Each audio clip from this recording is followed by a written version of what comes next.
जी और यहाँ तक पहुँचने में कितना परिश्रम करें? नमस्ते, मेरा नाम शौर्य है। मैं 24 साल का हूँ।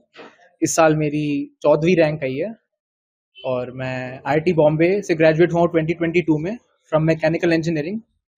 ये मेरा सेकंड अटेम्प्ट था।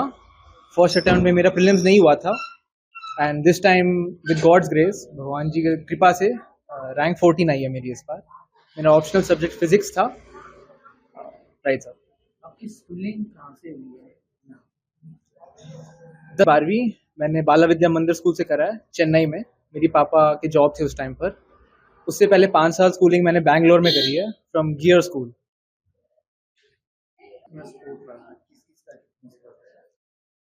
घर वालों को बहुत बहुत ज़्यादा सपोर्ट रहा है। मम्मी पापा हमेशा सपोर्ट करते थे, बिगिनिंग से लेकर एंड तक। हर चीज़ में मम्मी पापा का बहुत बहुत ज़्यादा योगदान रहा है और उनके सपोर्ट के बिना मैं आज यहाँ नहीं होता। I am very very grateful mummy papa को, और भगवान जी से भी बहुत बहुत ग्रेटिट्यूड, और मैं काफ़ी ग्रेटफुल हूँ। मेरा नाम मेधा आनंद है। मेरी इस बार 13वीं रैंक आई है यूपीएससी सिविल सर्विसेज परीक्षा 2023 में। ये मेरा 5th अटेम्प्ट था। इससे पहले 2nd अटेम्प्ट में मेरी 311 रैंक आई थी, जिसमें मैं IRTS में मेरा चयन हुआ था। मैं इस वक्त रेलवे में कानपुर में काम कर रही हूँ और अब देखते हैं आगे की जर्नी। आपने इस पढ़ाई के लिए कितनी मेहनत करी है, किस वक्त से? इस पढ़ाई के लिए बहुत मेहनत करनी पड़ती है, कोई छोर नहीं है। एवरीथिंग अंडर द सन इसका सिलेबस है, तो उसको क्वांटिफाई करना तो बहुत डिफिकल्ट हो जाएगा। बट डेफिनेटली थोड़ी सी भगवान की लक दी हुई और पढ़ाई से ही ये पॉसिबल है। इसका सेंस किसने किया? अपने आप को और अपने पेरेंट्स को और जितने भी लोग मेरी लाइफ में आए, सबको ही इस बात का श्रेय जाएगा, क्योंकि किसी एक को पॉइंट आउट करना तो पॉसिबल नहीं है। बट सारे दोस्त, परिवार सभी इसमें बहुत हेल्पफुल साबित हुए हैं। जॉब भी करते रही, पढ़ाई भी करती रही, कितनी अपने टफ की रहा? देखिए, फिर वही है कि जॉब के साथ पढ़ाई करने में मेरे सीनियर्स ने मेरी हेल्प की, मेरे बैचमेट्स ने मेरी हेल्प की, और उन सभी ने कोशिश की कि मैं पढ़ाई भी कर सकूं और जहां मैं काम कर रही हूं वो भी अच्छे से हो पाए। तो सभी का इसमें सहयोग रहा कि मैं ये कर पाई। मेहनत लगी, वो उसमें मना मैं नहीं कर पाऊंगी, लेकिन बिल्कुल बाकी सबका बहुत सहयोग रहा, जिसकी वजह से आज मैं यहाँ पहुंची हूँ। बहुत खुशी हुई मुझे रिजल्ट देख के। I was very happy and very grateful that I got a rank, I got a service and मुझे इसको हासिल करने में यूपीएससी तो ऐसा एग्ज़ाम है जिसमें मेहनत तो लगती ही है। हर एग्ज़ाम में मेहनत लगती है। तो मैंने यही कोशिश किया कि रोज़ कंसिस्टेंटली पढ़ाई करूँ 8 से 9 घंटे।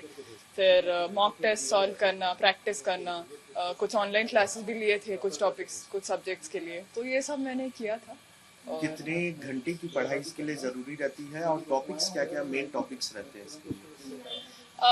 घंटे तो फिर वो पर्सन टू पर्सन वेरी होते हैं, बट मेरे लिए मैंने ये देखा कि 8 to 9 hours daily was good for me. And exam के टाइम ये बढ़ जाते थे क्योंकि फिर उस समय ज़्यादा पढ़ना पड़ता है। एंड इम्पॉर्टेंट टॉपिक्स तो फिर प्रीवियस ईयर्स क्वेश्चंस एनालाइज करके ही पता चल जाते हैं, क्योंकि यूपीएससी के कुछ थीम्स है जो वो क्वाइट फ्रीक्वेंटली रिपीट करते हैं। तो उसको एनालाइज करके सिलेबस को साथ में रख के वो पहचान सकते हैं कि कौन से इम्पोर्टेंट टॉपिक्स हैं। स्टडी के लिए इन्वायरमेंट उस तरह का होना भी बहुत ज़रूरी होता है। आपके फैमिली में पहले से ही आईएएस साथी से किस तरह का इन्वायरमेंट रहा है घर में, और स्टडी में वो कितना हेल्प किया है? मेरे पेरेंट्स ऑलरेडी सिविल सर्वेंट्स हैं, तो फिर ये इनिशियल इंस्पिरेशन एंड मोटिवेशन तो उन्हीं से आया। उनको देख के मतलब बचपन से ही लगता था कि हाँ, ये बहुत प्रेस्टिजियस पोजीशन है, तो ये करना अच्छा होगा। तो शुरू में उन्हीं से मोटिवेशन मिला। फिर घर में एनवायरनमेंट अच्छा था, क्योंकि फिर उनको पता था, क्योंकि उन लोग खुद एग्ज़ाम दिए, उनको पता है कि कितनी मेहनत लगती है इसमें, कैसा एफर्ट डालना होता है। एंड फिर उन लोग इमोशनल सपोर्ट भी बहुत किए कि जब भी लो लगता था तो फिर ऐसा सुनते थे या बात करते थे। एंड फिर उन लोग हमेशा, मेरे पेरेंट्स हमेशा एम्फसाइज किए कि डिसिप्लिन रहना बहुत ज़रूरी है, एंड सही में इस एग्ज़ाम के लिए, किसी भी एग्ज़ाम के लिए ज़रूरी है। तो इस सब का रोल रहा है। यूपीएससी में 8th रैंक के लिए मैं बोलना चाहूँगा कि नियमितता बहुत जरूरी है, कंसिस्टेंसी, कि आप जो भी मेहनत कर रहे हो 6 घंटे 8 घंटे उसको डेली करें। आप ब्रेक लें बीच में, वो ज़रूरी है, जैसे 7 दिन में 1 दिन का ब्रेक ले लें, बट मेहनत करते रहें। और अगर बीच में फेलियर आते हैं तो वो आएंगे, they are part of life. तो वो हमको आपको एक्सेप्ट करना पड़ेगा। फेल हुए हैं तो दोबारा उठना पड़ेगा, दोबारा से तैयारी चालू करनी पड़ेगी फिर से, और नियमित रूप से मेहनत करनी पड़ेगी। तो कंसिस्टेंसी और परसिवरेंस बहुत ज़रूरी है इसमें।